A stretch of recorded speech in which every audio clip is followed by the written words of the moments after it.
শিৱৰাত্ৰি আমি শিৱ মন্দিৰলৈ ওলালো আপোনালোকক দেখাই থাকিম আমি ধূপ চাকি দিয়া এয়া দাদা আৰু মই ওলাই আহিলো মন্দিৰলৈ মন্দিৰটোৰ ওচৰত আমাৰ বেছি দূৰ নহয়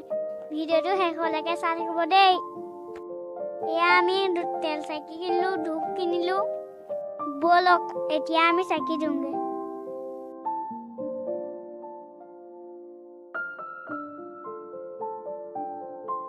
মন্দিৰৰ ভিতৰখন দেখুৱাব নোৱাৰিলো আন্ধাৰ হৈ থকাৰ কাৰণে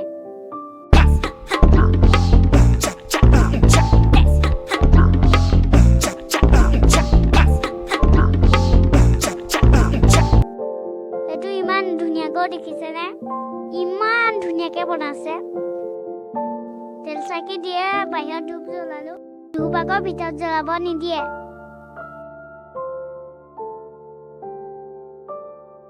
এয়া চব পূজাৰীবোৰ সেৱা কৰিলো এতিয়া শিৱৰাত্ৰি প্ৰসাদ কেইটামান খাম আৰু ঘৰলৈ যাম আৰু বাই বাই